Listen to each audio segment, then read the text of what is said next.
शांतम शाश्वतम प्रमेयमनघम निर्वाण शांतिम प्रदम ब्रह्म शंभु फणीन्द्र सेव्य मनीषम वेद्यांतम वेद्यम विभुम रामाख्यम जगदीश्वरम सुरगुरुम माया मनुष्यम हरिम वंदेहम करुणाकरम रघुवरम भूपाल चूड़ामणिम नान्या स्पृहा रघुपते हृदये स्मदीये सत्यम वदामि च भवान् खिलान्तरात्मा भक्तिं प्रयच्छ रघुवरं निर्भरां मे कामादि दोष रहितं कुरु मानसं च अतुलित बलधामं हेम शैलाभदेहं दनुजवन कृशानुम ज्ञानिनामग्रगण्यं सकल गुण निधानं वानराणामधीशम् रघुपति प्रिय भक्तम वात जातम नमामि।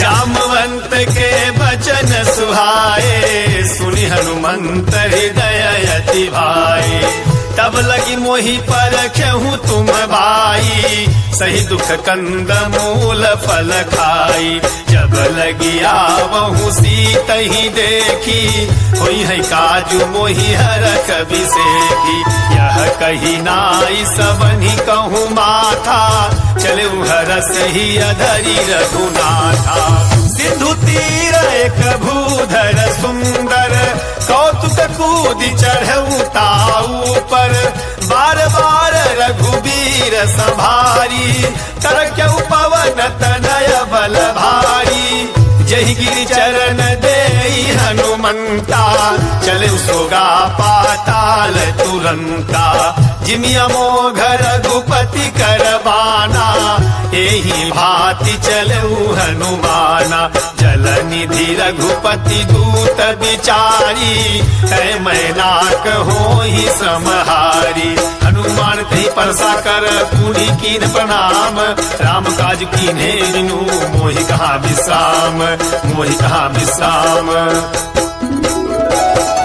जात पवन सुत देवन देखा जाने कहूँ बल बुद्धि विसेखा सुरसा नाम यही न कई माता पठई में आई कही तेही बाता आज सुरन मोहि दीन आहारा सुनत बचन कह पवन कुमारा राम काजु करी फिरी मैं आवऊं सीता कई सुधि प्रभु ही सुनावई तब तब बदन पैछि हऊ आई सत्य कहूँ मोहि जान दे माई कवन उजतन दे नहीं जाना गससिन मोहि कहूँ हनुमाना जो जन भरित ही बदन पसारा कपितनु कीन दुगुन विस्तारा सोरह जो जन मुखते जयऊ तुरत पवन सुत बत्तीस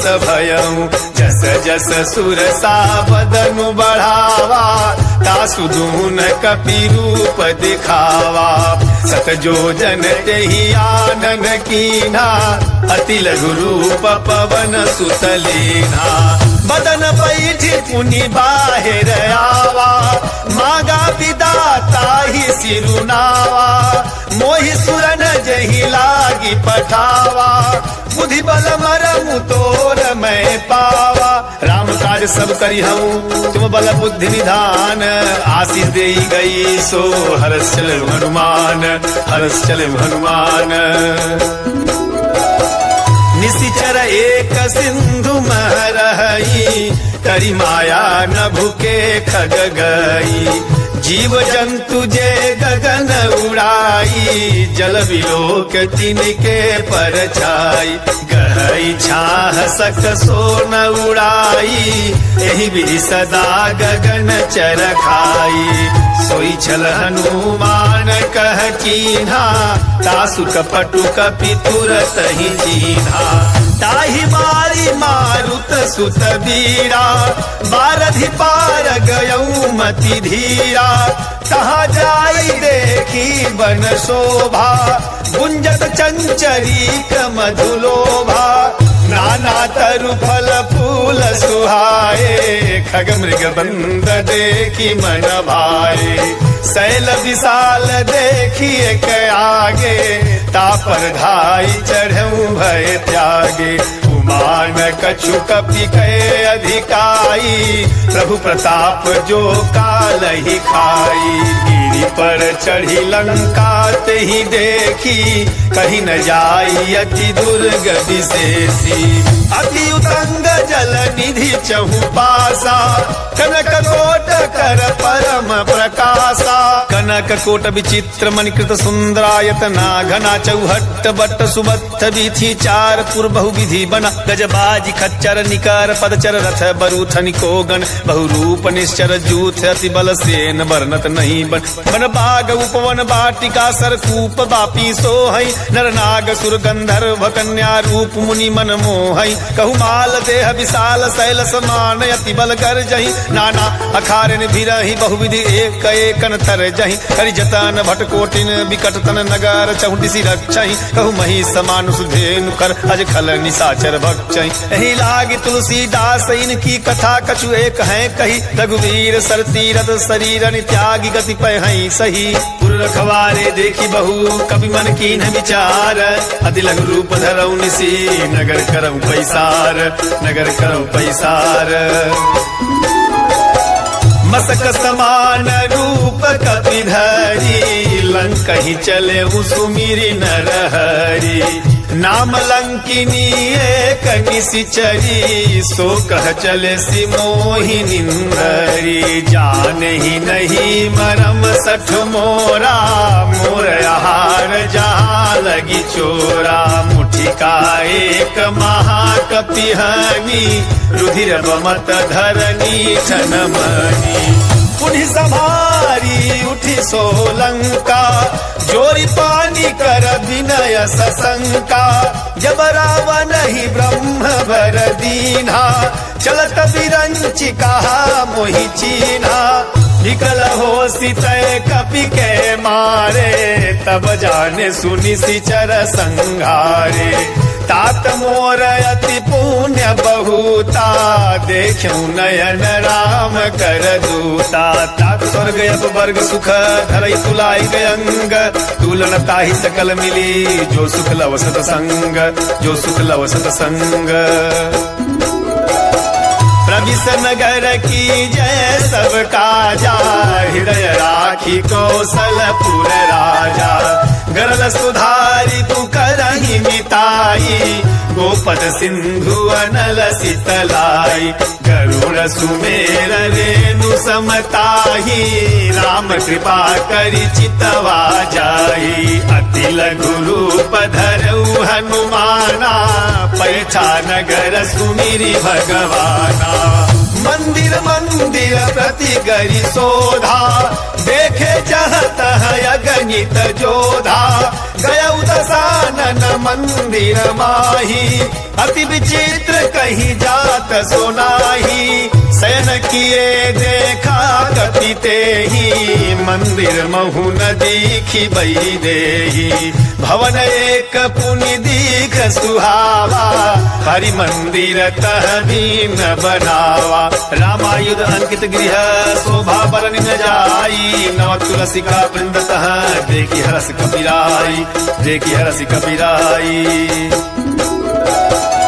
लंका निशिचर निकर निवासा यहाँ कहा सज्जन कर वासा मन महु तरक करई कपिलागा तेहि समय विभीषण जागा राम राम तेहि सुमिरन कीन्हा हृदय हरस कपि सजन चीन्हा एहि सन हठि करी हऊ पहिचानी साधु ते होई न कारज हानि विप्ररूप धरि बचन सुनाए सुनत विभीषण उठित आए करि प्रणाम पूछी कुशलाई विप्र कहऊ निज कथा बुझाई कि तुम हरिदासन मह कोई मोरे हृदय प्रीति अति होई कि तुम्हारा मुदीन अनुरागी आयहु मोहि करन बड़ भागी। तब हनुमंत कही सब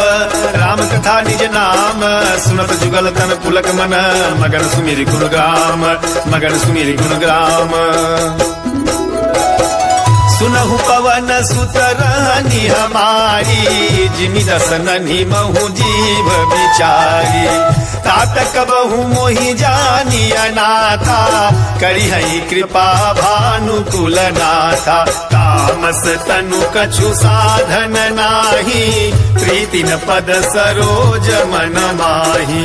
अब मोहि भा भरोस हनुमंता बिनु हरि कृपा मिलहि नहीं संता। जो रघुवीर अनुग्रह कीन्हा तो तुम मोहि दरसु हठि दीन्हा।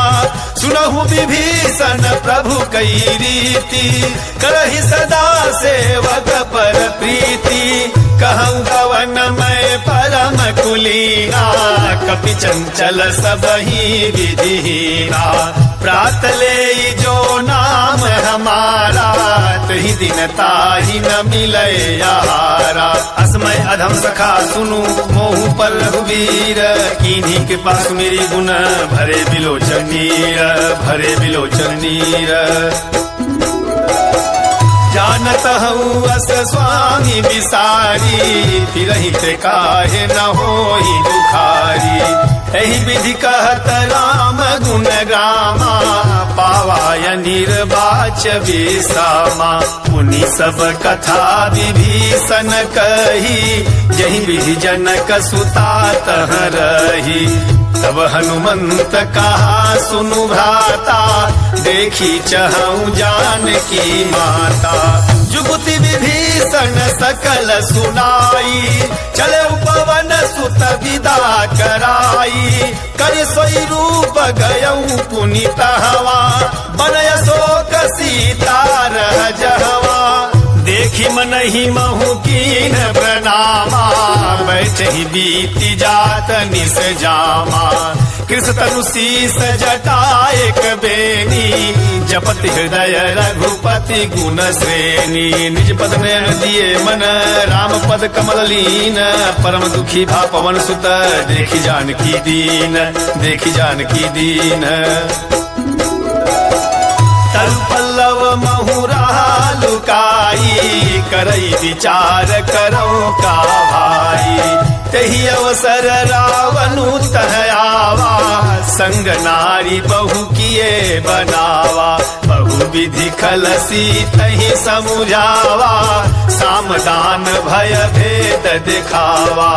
कह रावनु सुनु सुमुखी सयानी मंदोदरी आदि सब रानी। तब अनुचरी करऊ पन मोरा एक बार बिलोकु मम ओरा।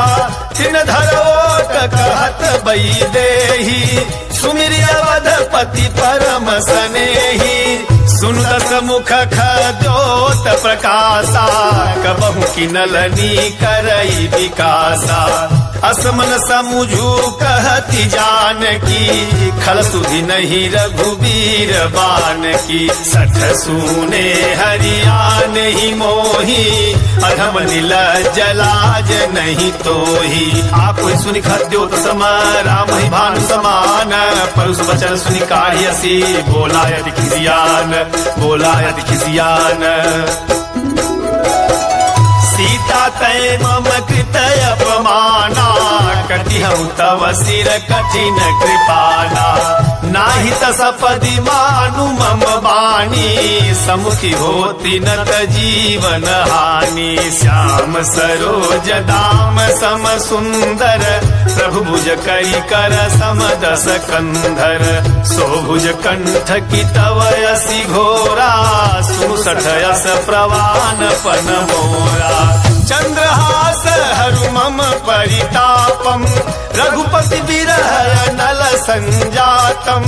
शीतल निशित बहसी बरधारा कह सीता हरु मम दुख भारा।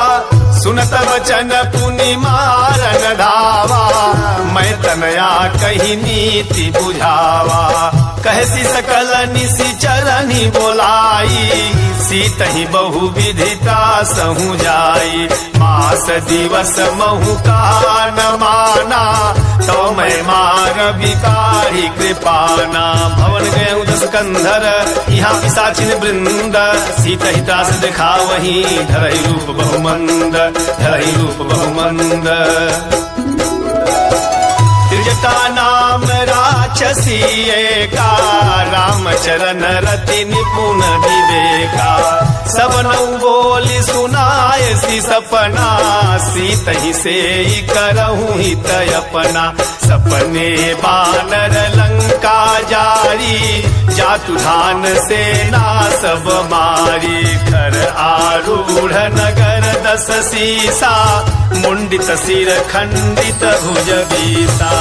एहि विधि सो दक्षिण दिश जाई, लंका मनहु विभीषण पाई।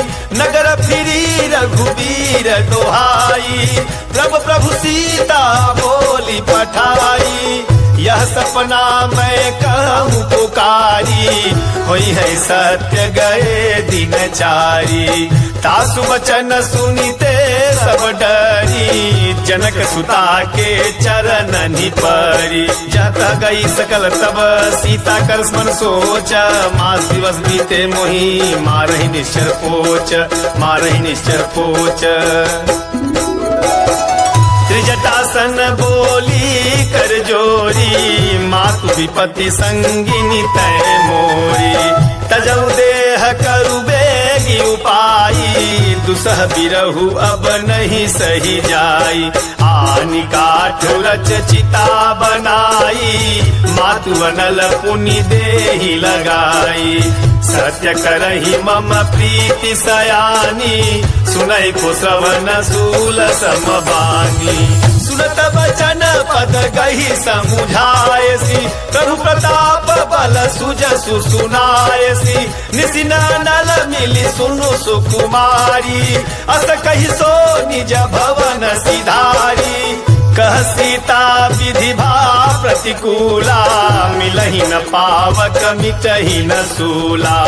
देखियत प्रगट गगन अंगारा, यवनि नयावत एक उतारा। पावक मय शशि स्रवत नयागी, मानहु मोहि जानि हत भागी। सुनहि विनय मम बिटपय शोका, सत्य नाम करु हरु मम शोका। नूतन किसलय अनल समाना, देहि अगिन जनि करहि निदाना। देखि परम बिरहा कुल सीता, सोचन कपि कलप समबीता। कवि कर हृदय विचार, दीन मुद्रिका डारि तब जन्म शोक अंगार। दीन हरसि उठ कर गहेउ, दीन हरसि उठ कर गहेउ। तब देखी मुद्रिका मनोहर, राम नाम अंकित यति सुंदर। चकित चितव मुदरी पहिचानी, हरस विषाद हृदय कुलानी। जीति को सकय अजय रघुराई, माया ते असी रचि नहीं जाई। सीता मन विचार कर नाना, मधुर बचन बोलऊं हनुमाना। रामचंद्र गुण बर नहीं लागा, सुनत ही सीता कर दुख भागा। लागी सुनय श्रवण मन लाई, आदि हुते सब कथा सुनाई। श्रवणामृत जहि कथा सुहाई, कही सो प्रगट होती किन भाई। तब हनुमंत निकट चली गयऊ, फिर बैठे मन विस्मय भयऊ। राम दूत मैं मातु जान की, सत्य शपथ करुणा निधान की। यह मुद्रिका मातु मैं आनी, दीनि राम तुम कह सही दानी। नरबा नरहि संग कहूँ कैसे, कही कथा भई संगति जैसे। कवि के बचन स प्रेम सुनी, बुझा मन विश्वास। जाना मन क्रम बचन है, कृपा सिंधु कर दास, कृपा सिंधु कर दास।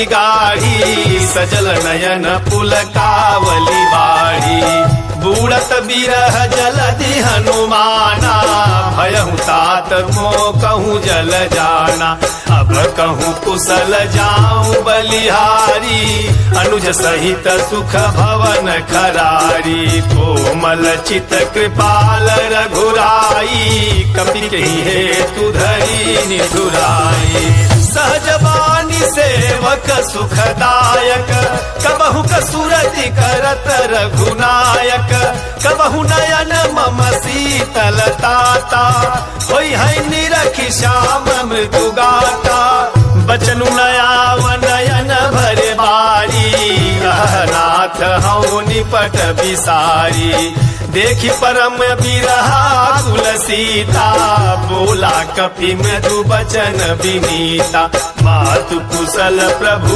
अनुज समेता तब दुख दुखी सुकृपा निकेता जन जननी मानहु जियऊना तुम ते प्रेम राम के दूना रघुपति कर संदेशु अब सुनु जननी धर धीर अस कहि कपि गद गद भयऊ भरे बिलोचन नीर भरे बिलोचन नीर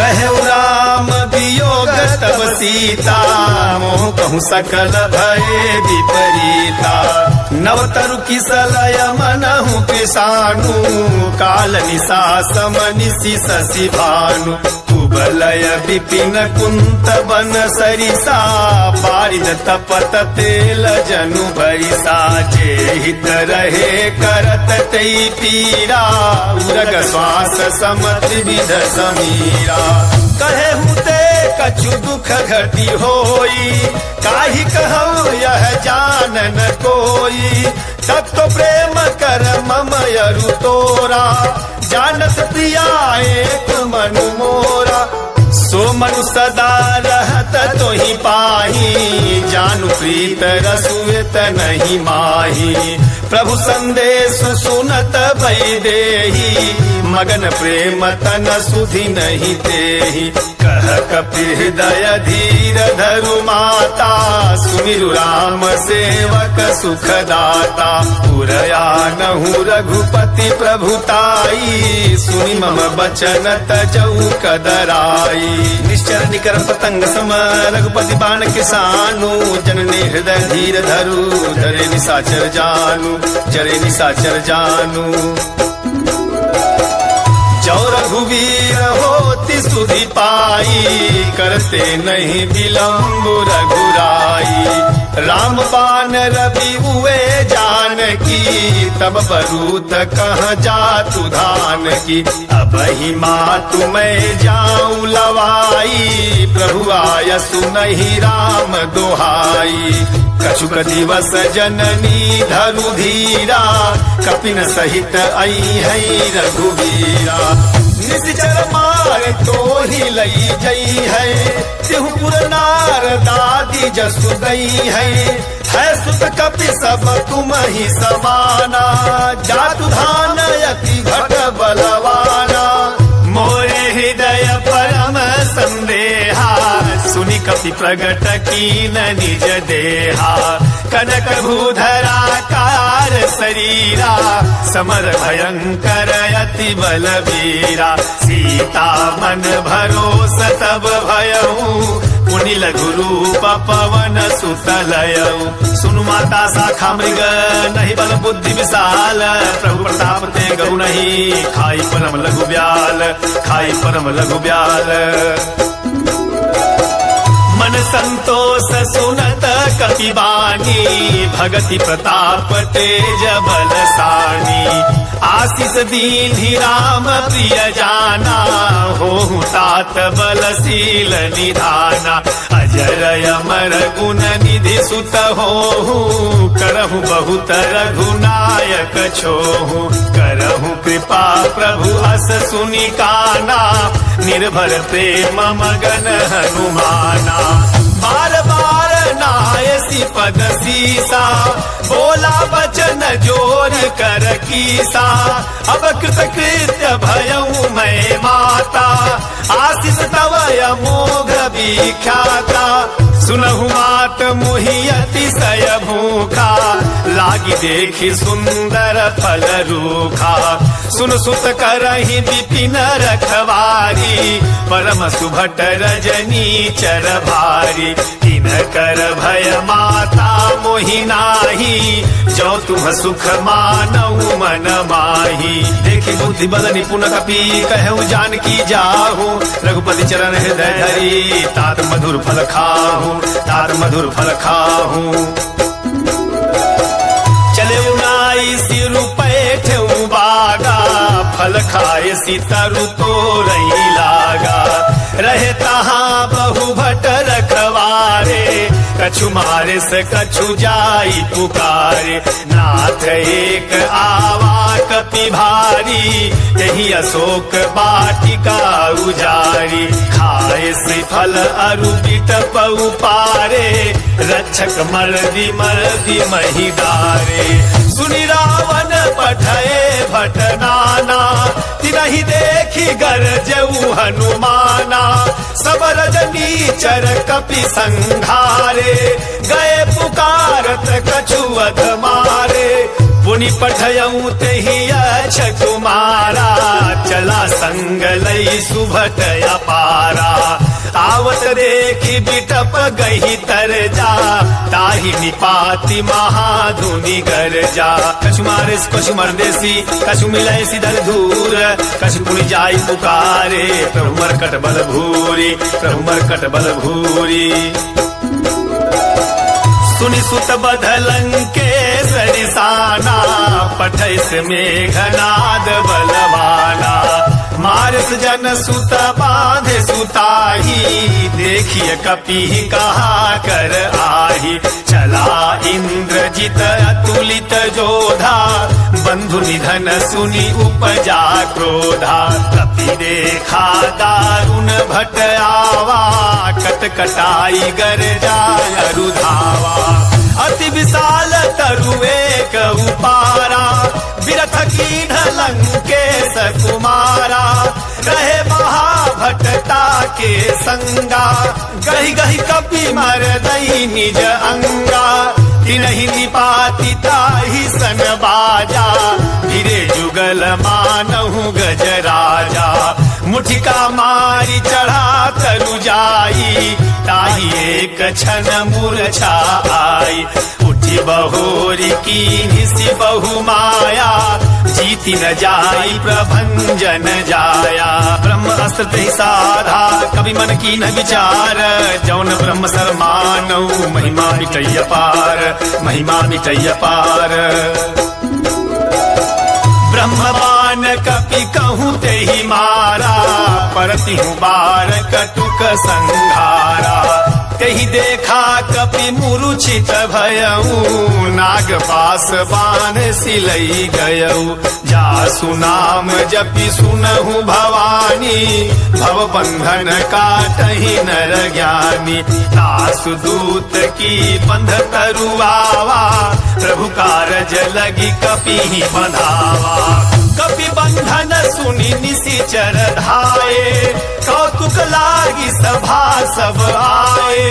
दस मुख सभा दीखी कपि जाई, कही न जाई कछुअति प्रभुताई। कर जोरे सुर दिशि पविनीता, भृकुटि विलोकत सकल सभीता।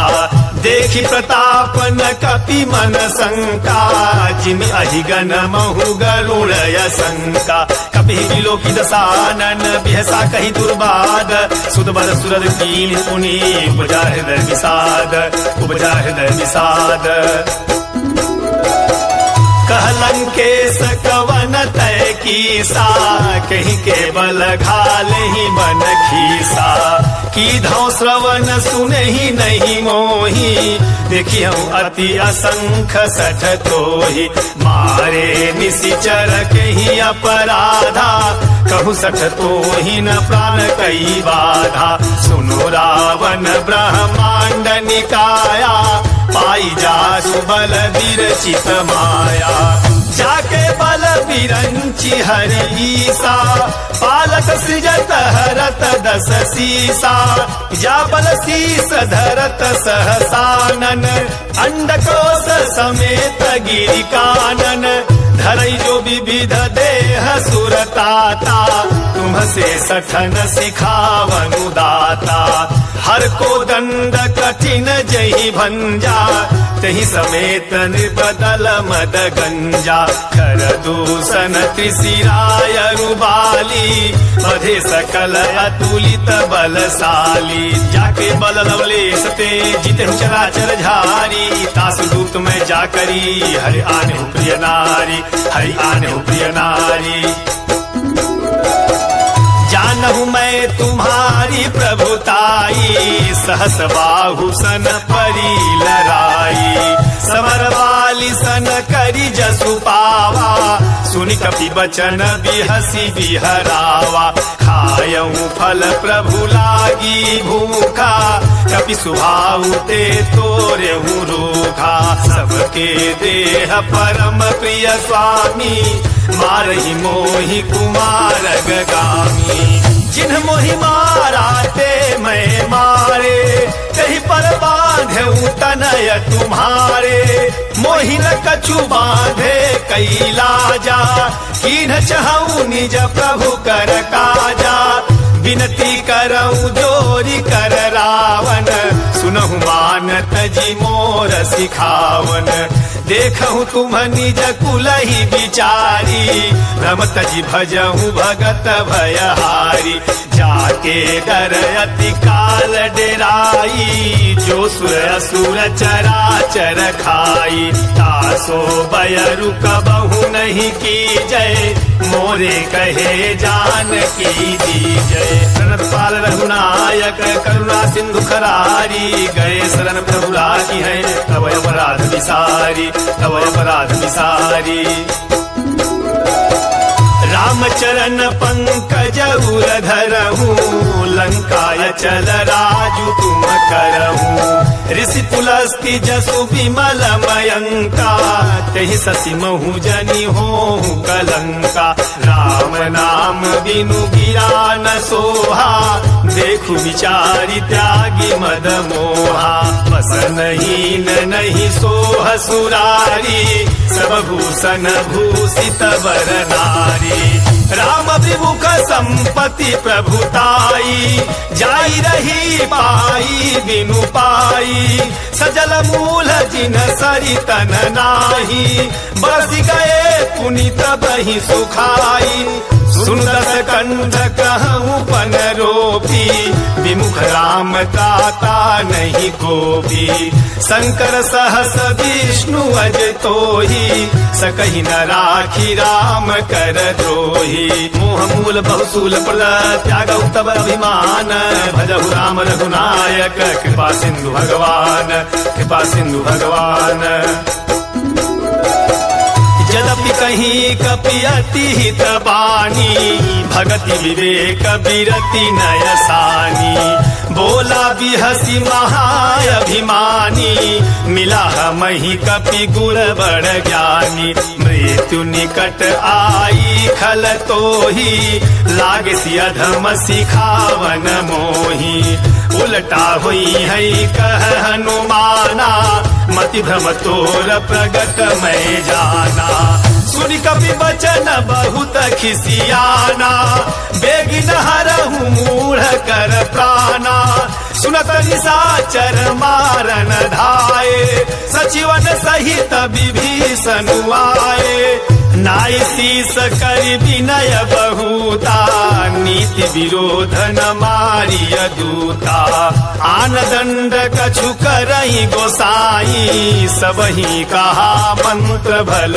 भाई सुनत बिहसी बोला दस कंधर अंग भंग करी पठैया बंदर अब के ममता पूछ पर सबही कहो समझाई तेल मोरी पट बांधि पुनी पावक देहु लगाई पावक देहु लगाई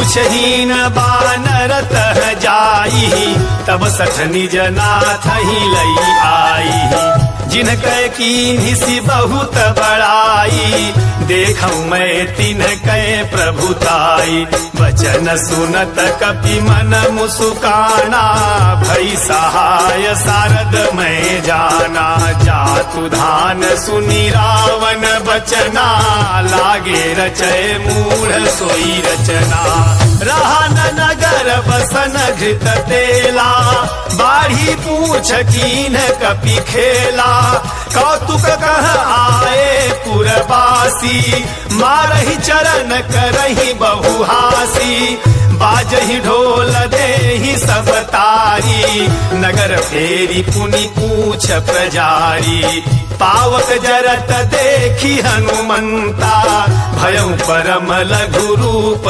तुरंता नीबू की चढ़ऊ कपि कनक अटारी भई सभी तनि साचर नारी हरि प्रेरित ही अवसर चले मरुत 49 अट्टहास करी घर जा कभी बड़ी लागे आकाश कभी बड़ी लागे आकाश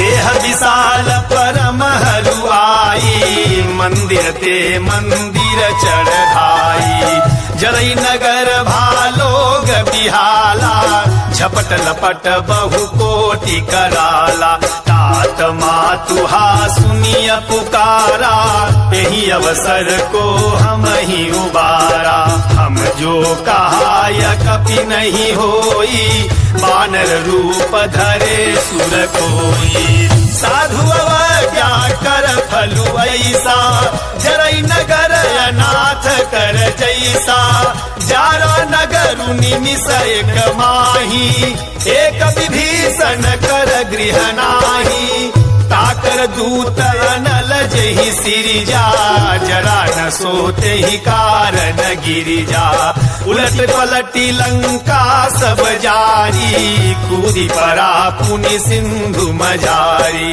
पूछ बुझाई खोई श्रम धरि लघु रूप बहोरी जनक सुदा के आगे ठाड़ भयउ कर जोरी ठाड़ भयउ कर जोरी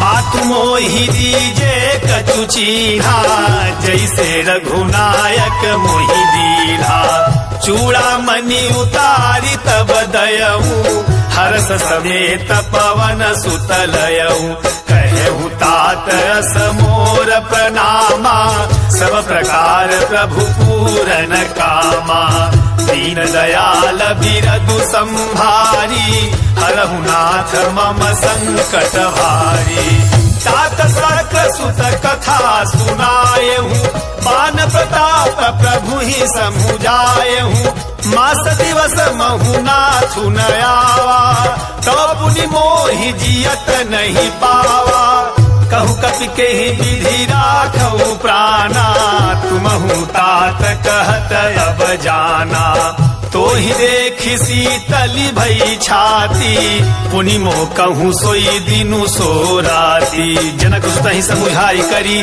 बहुविधि धीरज दीन चरण कमल सिरुनाई कपि गवनु राम पहिकीन गवनु राम पहिकीन चलत महाधुनि गरज सी भारी गर्भ स्रवहि सुनि निशिचर नारी नाग सिंधु यही पार ही आवा सबद किल किला कपि न सुनावा हर से सब बिलो की हनुमाना नूतन जन्म कपि न तब जाना मुख प्रसन्न तन तेज बिराजा कीन्ह श्री राम चंद्र कर काजा मिले सकल अति भय सुखारी तलफत मीन पाव जिनि बारी चले हरसि रघुनायक पासा पूछत कहत नवल इतिहासा तब मधुबन भीतर सब आए अंगद सम्मत मधु फल खाए रखवारे जब बर जन लागे मुष्टि प्रहार हनत सब भागे जाई पुकारे ते सब वन उजार जुबराज सुन सुग्रीव हरस कपि करियाए प्रभु काज करियाए प्रभु काज जौन होती सीता सुधि पाई, मधुबन के फल सकही की खाई। यही विधि मन विचार कर राजा, आई गए कपि सहित समाजा। आई सबनि नावा पद सीसा, मिले सबनि अति प्रेम कपीसा। पूछी कुशल कुशल पद देखी, राम कृपा भागा जु विशेषी। नाथु काज कीन्हु हनुमाना, राखे सकल कपिन के प्राणा। सुन सुग्रीव बहुरी तेहि मिलेऊ, कपिन सहित रघुपति पहि चलेऊ। राम कपिन जब आवत देखा, किए काजु मन हरस विसेखा। फटिक शिला बैठे दो भाई, परे सकल कपि चरणनि जाई। प्रीति सहित सब भेटे रघुपति करुणा पुंज, पूछी कुशल नाथ अब कुशल देखि पद कंज, कुशल देखि पद कंज। जामवंत कह सुनु रघुराया, जा पर नाथ करहु तुम दाया। ताहि सदा शुभ कुशल निरंतर, सुर नर मुनि प्रसन्नता ऊपर। सोई विजयी विनयी गुण सागर, तासु सुजसु त्रैलोक उजागर। प्रभु की कृपा भयउ सब काजू, जन्म हमार सुफल भायाजू। नाथ पवन सुत कीन्ही जो करनी, सहसहु मुख न जाई सो बरनी। पवन तनय के चरित सुहाए, जामवंत रघुपति सुनाए। सुनत कृपा निधि मन अति भाए, पुनि हनुमान हरसहि लाए। कहूँ तात के ही भांति जानकी, रहति करति रक्षा स्व प्राण की। नाम पाहरु दिवस निसी, ध्यान तुम्हार कपाट। लोचन निज पद जंत्रित, जाहि प्राण के ही बाट, जाहि प्राण के ही बाट। चलत मोहि चूड़ामणि दीन्ही, रघुपति हृदय लाई सोई लीन्ही। नाथ जुगल लोचन भरि बारी, बचन कहे कछु जनक कुमारी। अनुज समेत गहु प्रभु चरना, दीन बंधु प्रणतारति हरना। मन क्रम बचन चरण अनुरागी, कहीं अपराध नाथ हूँ त्यागी। अवगुण एक मोर मैं माना, बिछुरत प्राण न कीन पयाना। नाथ सुनयन को अपराधा, निसरत प्राण करई हठि बाधा। बिरह अगिन तनु तूल समीरा, श्वास जरई छन माही शरीरा। नैन स्रवहि जलु निज हित लागी, जलई न पाव देह बिरहागी। सीता कई अति विपति विशाला, बिनहि कहे भली दीन दयाला। निमिष निमिष करुणा निधि, जाहि कलप समबीति। बेगी चली प्रभु आनिय, भुजबल खल दल जीति, भुजबल खल दल जीति। सुनि सीता दुख प्रभु सुख अयना, भरी आए जल राजीव नयना। बचन काय मन मम गति जाहि, सपन बूझिय विपत की ताहि। कह हनुमंत विपति प्रभु सोई, जब तब सुमिरन भजन न होई। केतिक बात प्रभु जातु धान की, पुहि जीति आन भी जान की। सुन कपि तोहि समान उपकारी, नहीं कहूँ सुर नर मुनि तनुधारी। प्रति उपकार करऊँ का तोरा, सन्मुख होई न सकत मन मोरा। सुन सुत तो ही उरी न मैं नाही, देखूं करी विचार मन माही। पुनि पुनि कपि चितव सुरताता, लोचन नीर पुलक अति गाता। सुन प्रभु वचन मिलो कि मुख, गात हरसि हनुमंत। चरण परे प्रेमाकुल, त्राहि त्राहि भगवंत, त्राहि त्राहि भगवंत। बार बार प्रभु कहीं उठावा, प्रेम मगन तेहि उठब न भावा। प्रभु कर पंकज कपि के सीसा, सुमिरि सुदशा मगन गौरीसा। सावधान मन करि पुनि शंकर, लागे कहन कथायति सुंदर। कपि उठाई प्रभु हृदय लगावा, कर गई परम निकट बैठावा। कहु कपि रावण पालित लंका, कहीं विदित है दुर्गयति बंका। प्रभु प्रसन्न जाना हनुमाना, बोला वचन विगत अभिमाना। शाखा मृग कई बड़ी मनुसाई, शाखा ते शाखा पर जाई।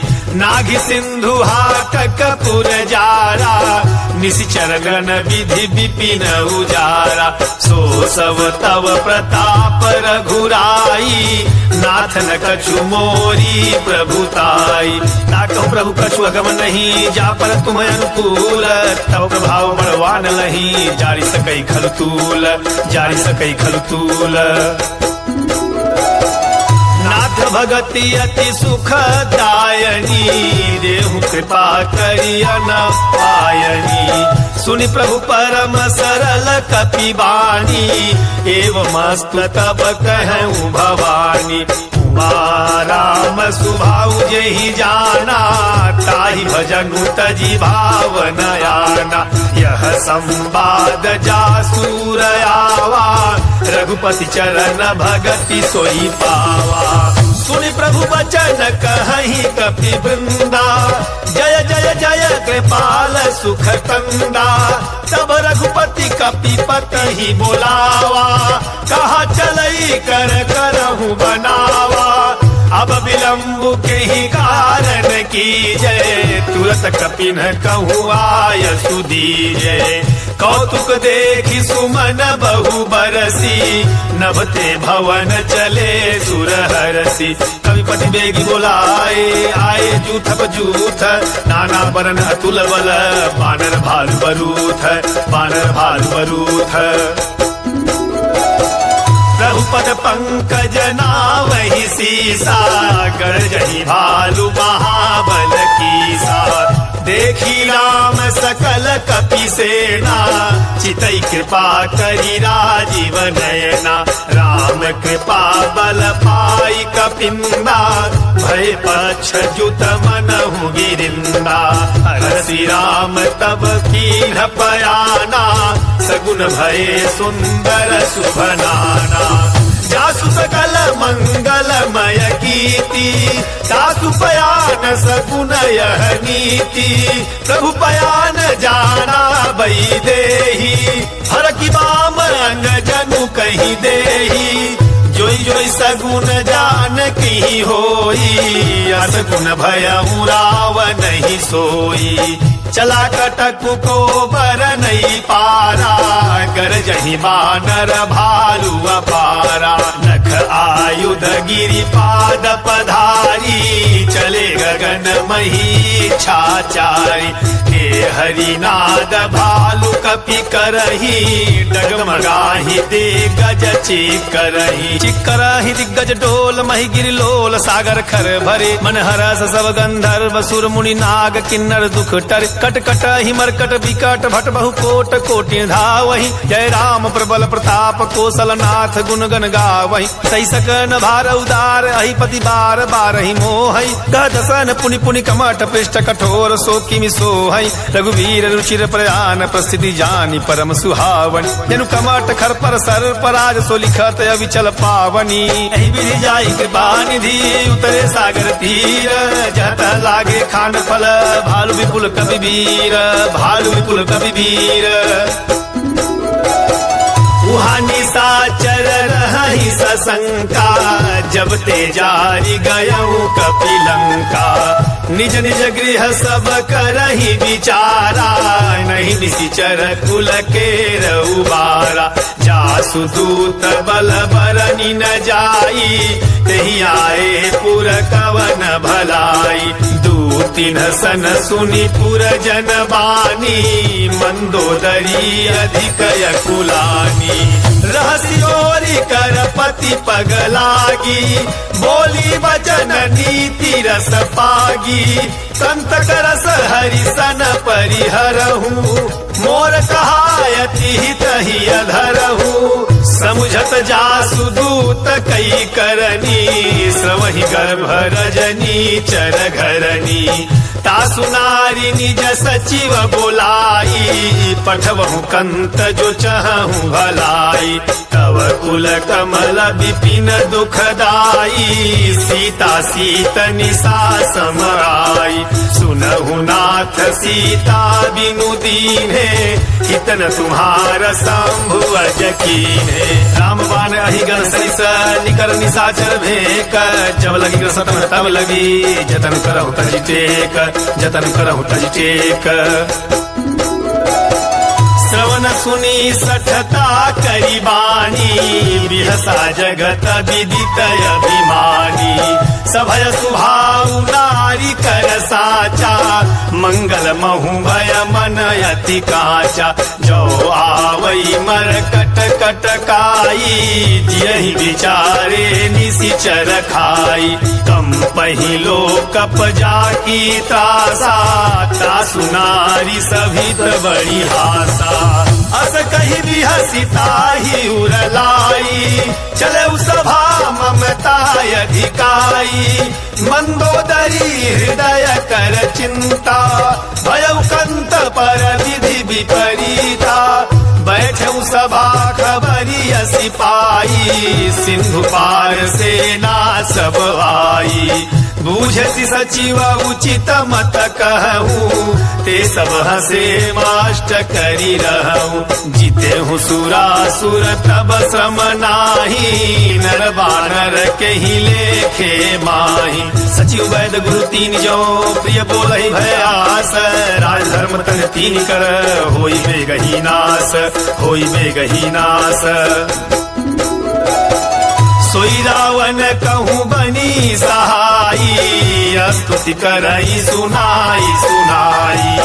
अवसर जानी विभीषण आवा, भ्राता चरण सीसुते ही नावा। मुनि सिरुनाई बैठ निज आसन, बोला वचन पाई अनुशासन। जो कृपाल पूछिहु मोहि बाता, मति अनुरूप कहूँ हित ताता। जो अपन चाहई कल्याणा, सुजसु सुमति सुभगति सुख नाना। सो पर नारी लीलार गोसाई, तजौ चौथी के चंद की नाई। 14 भुवन एक पति होई, भूत द्रोह तिष्ठ ही नहीं सोई। गुण सागर नागर नर जो, अल्प लोभ भल कहीं न को। काम क्रोध मद लोभ सब नाथ न रखे पंथ, सब परिहर रघुबीर ही। भजहु भजहि जय संत, भजहु भजहि जय संत।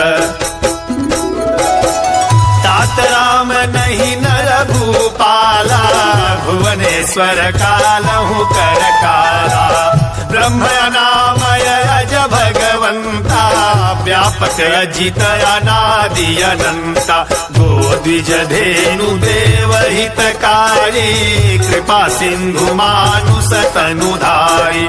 जन रंजन भंजन खल व्राता, वेद धर्म रक्षक सुनु भ्राता।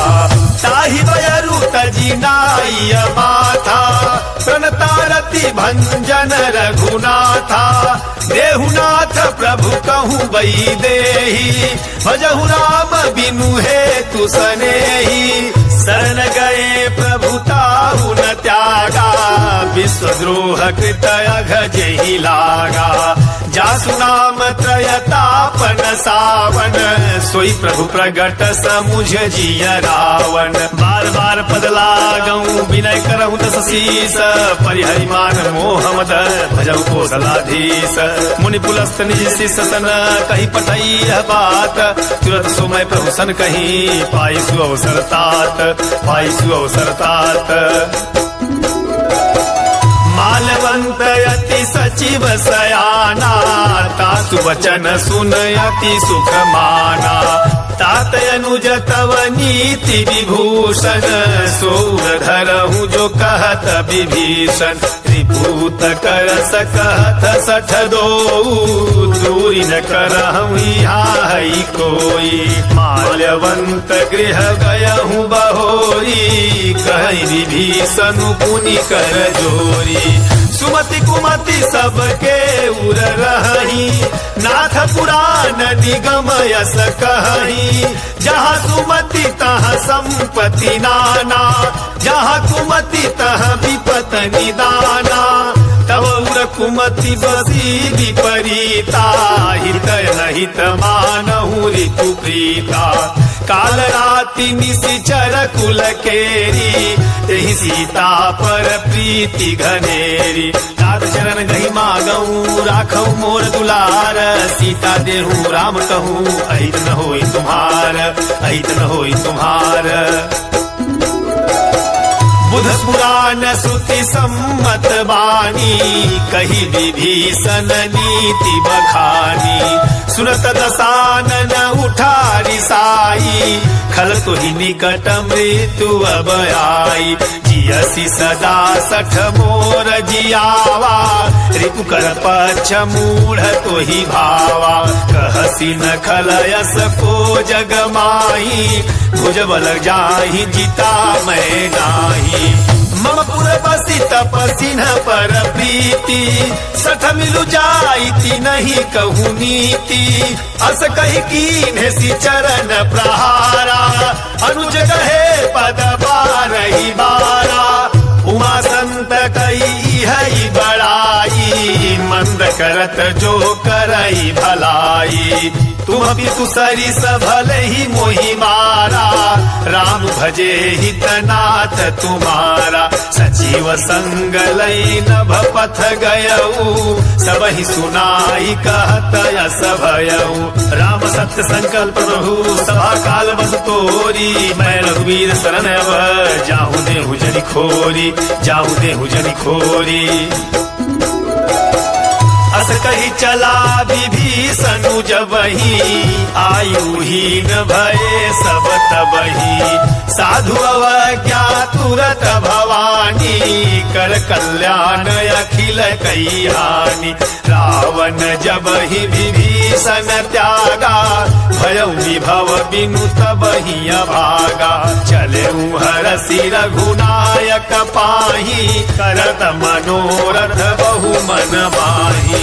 देखी हूँ जाई चरण जल जाता, अरुण मृदुल सेवक सुख दाता। जे पद परसि तरी ऋषि नारी, दंडक कानन पावन कारी। जे पद जनक सुता लाए, कपट कुरंग संग धर धाये। हरउर सर्व सरोज पद जेई, अहो भाग्य मैं देखी हूँ ते। जिन पायन के पादुकनी भरत रहे मन लाई, ते पद आज दिलो में हूँ इन नैनन अब जाई, इन नैनन अब जाई। एहि विधि करत स प्रेम विचारा, आयौ सपदि सिंधु एहि पारा। कपिन विभीषण आवत देखा, जाना कौरि पुदूत विशेखा। ताहि राखी कपिस पहि आए, समाचार सब ताहि सुनाए। कह सुग्रीव सुनहु रघुराई, आवा मिलन दसानन भाई। कह प्रभु सखा बूझिए कहा, कहीं कपीस सुनऊ नर नाहा। जानी न जाई निशाचर माया, काम रूप के ही कारण आया। भेद हमार ले न सखयावा, राखिय बांधी मोहि असभावा। सखा नीति तुम नीक विचारी, मम पन शरणागत भयहारी। सुनि प्रभु बचन हरस हनुमाना, शरणा शरणागत बच्छल भगवाना। शरणागत कहूँ जे तजही निज नहीं तनुमानी, ते नर पावर पापमय कि नहीं बिलोकत हानि, कि नहीं बिलोकत हानि। कोटि विप्र बधला गही जाहू, आए शरण तजहू नहीं ताहू। सनमुख होई जीव मोहि जबहि, जन्म कोटि अघना सही तबहि। पापवंत कर सहज सुभाऊ, भजन मोरि तेहि भावन काऊ। जो पै दुष्ट हृदय सोई होई, मोरे सनमुख आवति सोई। निर्मल मन जन सो मोहि पावा, मोहि कपट छल छिद्र न भावा। भेद ले न पठवा दस सीसा, तब हुन कछु भय हानि कपीसा। जगमहु सखानि साचर जेते, लक्ष्मण हनई निमिष महु तेते। जो सभी तयावा सरनाई, रखी हूँ ताई प्राण की नाई। उभय भात तही आनहु, हंस कह कृपा निकेत। जय कृपाल कहीं कभी चले, अंगद हनु समेत, अंगद हनु समेत। सादर ते ही आगे करी बानर, चले जहाँ रघुपति करुणाकर। दूहिते देखे दो भ्राता, नयनानंद दान के दाता। बहुरी राम छवि धाम बिलो की, रहे ठटुक एकटक पल रोकी। तुझ प्रलंब कंजारुन लोचन, श्यामल गात प्रणत भय मोचन। सिंह कंध आयत उर सोहा, आनन अमित मदन मन मोहा। नयन नीर पुलकित यति गाता, मन धरि धीर कही मृदु बाता। नाथ दसानन कर मैं भ्राता, निश्चर वंश जनम सुरताता। सहज पाप प्रियतामस देहा, जथा उलू कहीं तम पर नेहा। श्रवण सुजस्वर आयऊ प्रभु भंजन भवभीर, ताहि ताहि आरति हरन शरण सुखद रघुवीर, शरण सुखद रघुवीर। अस कही करत दंडवत देखा, तुरत उठे प्रभु हरस विसेखा। दीन वचन सुनि प्रभु मन भावा, भुज विशाल गही हृदय लगावा। अनुज सहित मिल डिग बैठारी, बोले वचन भगत भयहारी। कहूँ लंकेश सहित परिवारा, कुशल कुठार वास तुम्हारा। खल मंडली बसहु दिन राती, सखा धर्म निबहई के ही भांति। मैं जानऊ तुम्हारी सब रीति, अति नय निपुण न भावय नीति। बरु भल बास नरक करताता, दुष्ट संग जनि देई विधाता। अब पद देखी कुशल रघुराया, जो तुम कीन जानी जन दाया। तब लगी कुशल न जीव कहूँ, सपने मन विश्राम। जब लगी भजत न राम कहूँ, शोक धाम तजि काम, शोक धाम तजि काम। तब लगी हृदय बसत खल नाना, लोभ मोह मच्छर मद माना। जब लगी उरन बसत रघुनाथा, धरे चाप सायक कटि भाथा। ममता तरुण तमी अंधियारी, राग देश उलूक सुखकारी। तब लगी बसति जीव मन माही, जब लगी प्रभु प्रताप रवि नाही। अब मैं कुशल मिटे भय भारे, देखी राम पद कमल तुम्हारे। तुम कृपाल जा पर अनुकूला, ताहि न व्याप त्रिविध भवसूला। मैं निशिचर यति अधम सुभाऊ, शुभयाचरण कीन्हि नहीं काऊ। जासु रूप मुनि ध्यान नयावा तेई प्रभु हरसि हृदय मोहिलावा। अहो भाग्य मम अमितति राम कृपा सुख पुंज देख्यौ नयन विरंच शिव सेब जुगल पद कंज सेब जुगल पद कंज। सुनहु सखा निज कहु सुभाऊ जानहु सुंदि शंभु गिरि जाऊ। जो नर होई चराचर द्रोही आवै सभय शरण तकी मोहि। तजी मद मोह कपट छल नाना करऊ सद्य तेहि साधु समाना। जननी जनक बंधु सुत दारा तनु धनु भवन सुहृदय परिवारा। सब कह ममता ताग बटोरी मम पद मन ही बांध बरी डोरी। समदरसी छाक छुनाई हरस शोक भय नहीं मन माई। अस सजन मम उर बस कैसे लोभी हृदय बसई धनु जैसे। तुम सारिखे संत प्रिय मोरे धरम देह नहीं आननी होरे। सगन उपासक परहित निरत नीत दृढ़ नेम तीनर प्राण समान मम जिनके तुझ पर प्रेम जिनके तुझ पर प्रेम। सुनु लंकेश सकल गुण तोरे ताते तुम अतिशय प्रिय मोरे। राम वचन सुनि बानर जूथा सकल कहई जय कृपा बरूथा। सुनत विभीषण प्रभु कई बानी नहीं अघात सवनामृत जानी। पद अम्बुज गही बारही बारा हृदय समातन प्रेम अपारा। सुनहु देव सचराचर स्वामी प्रणत पाल उरयांतर जामी। उर कछु प्रथम बासना रही प्रभु पद प्रीत सहित शोभही। अब कृपाल निज भगति पावनी देहु सदा शिव मन भावनी।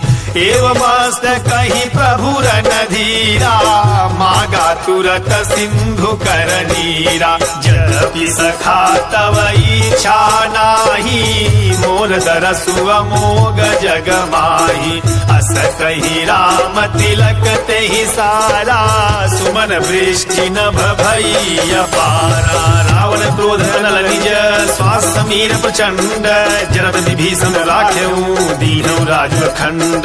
जो संपत्ति शिव रावण ही दीन दिए दस माथ सोई संपदा विभीषण ही सकुच दीन रघुनाथ सकुच दीन रघुनाथ। अस प्रभु छाड़ी भजहि जे आना तेनर पशु बिनु पूछ बिसाना। निज जन जानिता ही अपनावा प्रभु स्वभाव कपि कुल मन भावा। मुनि सर्वज्ञ सर्वउरवासी सर्वरूप सब रहित उदासी। बोले वचन नीति प्रतिपालक कारण मनुज दनुज कुल घालक। सुनु कपीस लंका पति वीरा कहि विधि तरिय जलधि गंभीरा। संकुल मकर उरग जस जाति अति अगाध दुस्तर सब भांति। कहलंकेश सुनहु रघुनायक कोटि सिंधु शोषक तव सायक। यद्यपि तदपि नीति असि गाई विनय करई सागर सन जाई। प्रभु तुम्हार कुल गुरु जलधि कहई उपाय विचारी बिनु प्रयास सागर तरही सकल भालु कपिधारी सकल भालु कपिधारी। सखा कही तुम्हनी की उपाई करिय दैव जो होई सहाई। मंत्र नयह लक्ष्मण मन भावा राम वचन सुनि अति दुख पावा। नाथ दैव कर कवन भरोसा सोसिय सिंधु करिय मन रोसा। कादर मन कहूँ एक धारा दैव दैव आलसी पुकारा। सुनत भी हंसी बोले रघुवीरा, ऐसे ही करब धरहु मन धीरा। अस कही प्रभु अनुज ही समुझाई, सिंधु समीप गए रघुराई। प्रथम प्रणाम कीन्ह सिरनाई, बैठे पुनि तट दर्भ दसाई।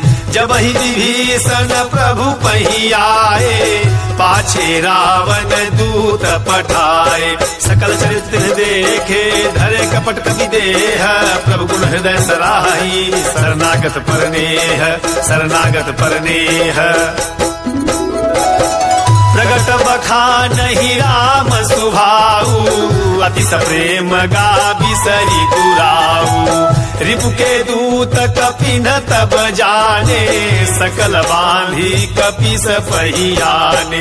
कह सुग्रीव सुनहु सब बानर, अंग भंग करि पठवहु निशिचर। सुनि सुग्रीव बचन कपिहाए, बांधि कटक चहु पास फिराए।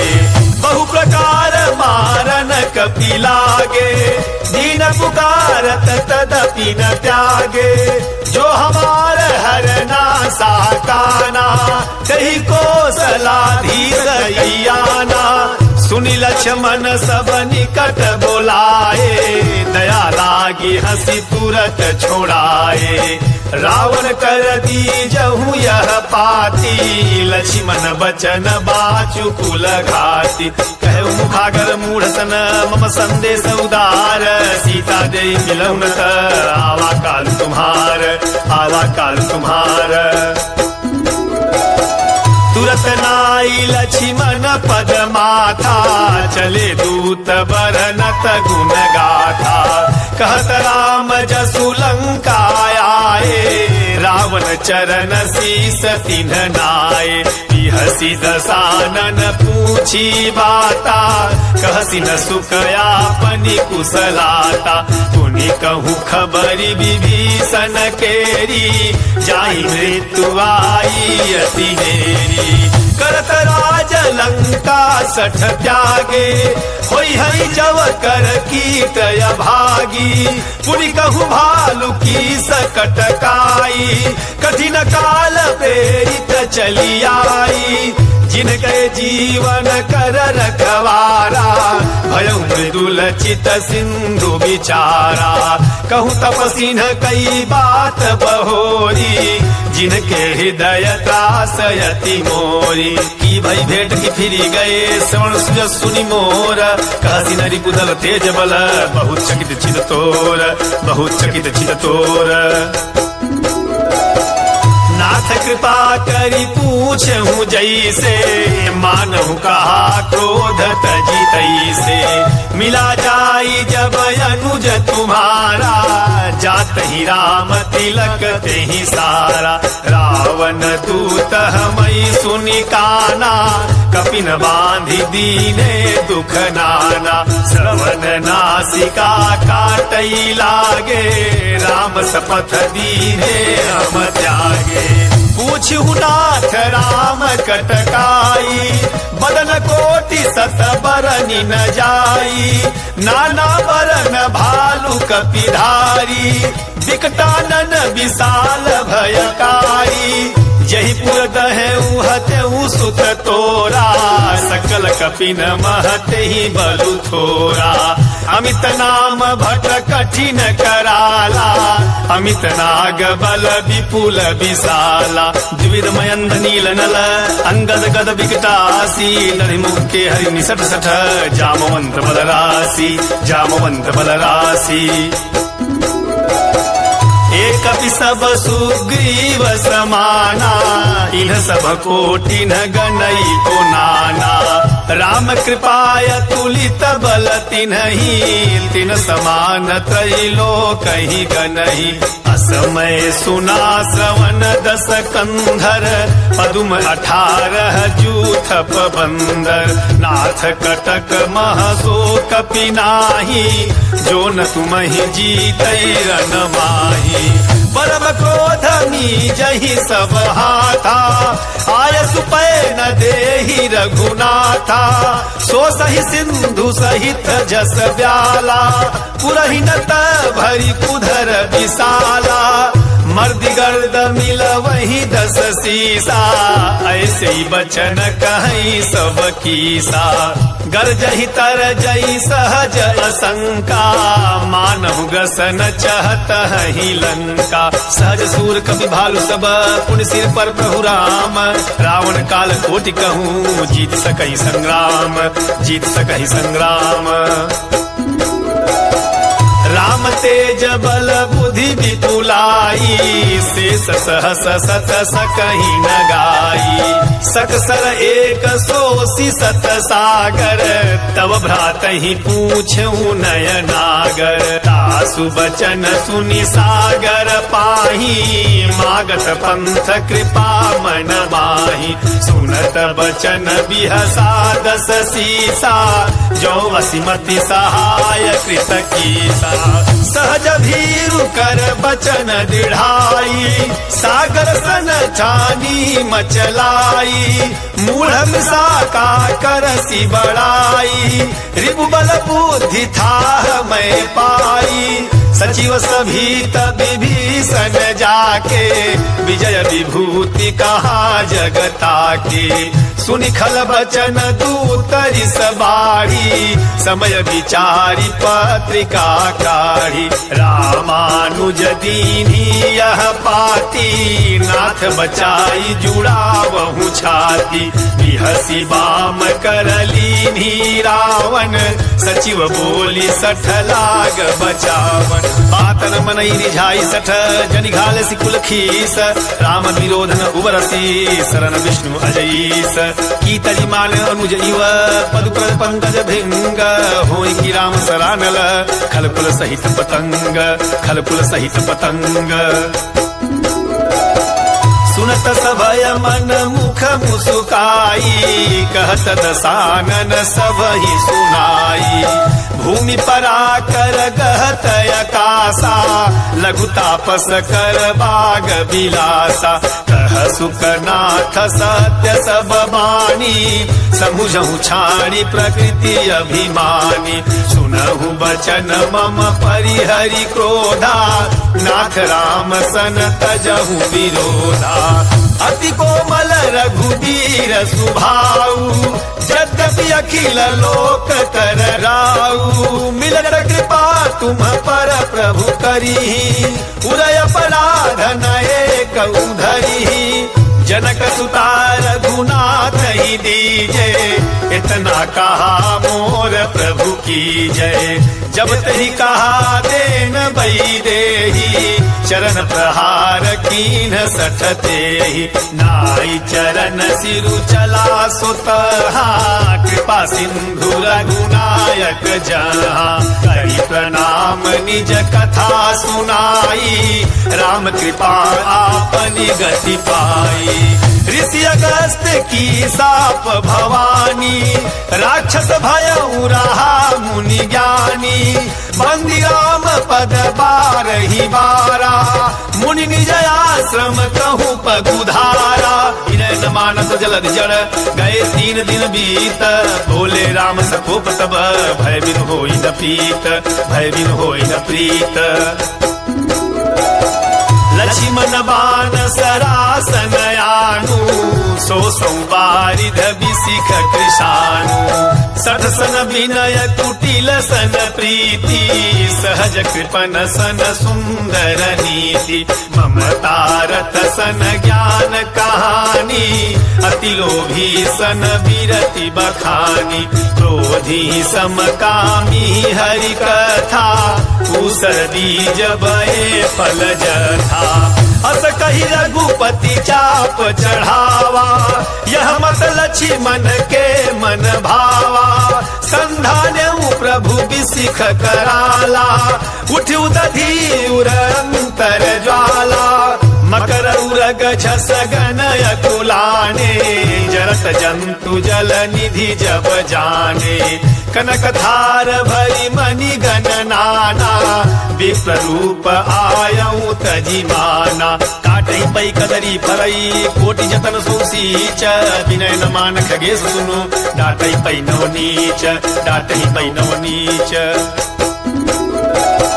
सभय सिंधु गहि पद प्रभु के रे क्षमहु नाथ सबय अवगुण मेरे गगन समीर अनल जल धरनी इनकै नाथ सहज जड़ करनी तव प्रेरित माया उपजाए सृष्टि हेतु सब ग्रंथ निगाए प्रभु आय सुजहि कह जस अहई सोतहि भांति रहे सुख लहई प्रभु भल की न मोहि सिख दीन्ही मर्यादा पुनि तुम्हारी कीन्ही ढोल गवार सूत पशु नारी सकल ताड़ना के अधिकारी प्रभु प्रताप में जाब सुखाई तरहि कटुक न मोरी बड़ाई प्रभु अज्ञान पेल श्रुति गाई करौ सो बेगी जो तुम्हि सोहाई सुनत विनीत बचन अति कह कृपाल मुस्काई जहि विधि उतरै कवि कटुक तात सो कहूँ पाई तात सो कहूँ पाई नाथ नील नल कपि दो भाई लड़िकाई ऋषियाशीष पाई तिनके परस किए गिरि भारे तरिहै जलधि प्रताप तुम्हारे मैं पुनि उर धरि प्रभु प्रभुताई करिहूँ बल अनुमान सहाई एहि विधि नाथ पयोधि बंधाई जहि यह सुजसु लोक तिहु गाई एहि सर मम उत्तर तटवासी हतहु नाथ खल नर अघरासी सुनि कृपाल सागर मन पीरा तुरत हरि राम रन धीरा देखि राम बल पौरुष भारी हरसि पयो निधि भयउ सुखारी सकल चरित कहीं प्रभु ही सुनावा चरण बंदी पाथो दिसि भावा निज भवन गौने सिंधु श्री रघुपति यह मत भाय यह चरित कलिमल हर जथा मदिदास तुलसी गायम सुख भवन संशय समान दवन विषाद रघुपति गुण गणातरि सकल आस भरोस गावहि सुनहि संतत सठ मना सकल सुमंगल दायक रघुनायक गुण गान सादर सुनहि ते तरहि भव सिंधु बिना जल जान सिंधु बिना जल जान पवन सुत हनुमान की जय पवन सुत हनुमान की जय हनुमान जी महाराज की जय।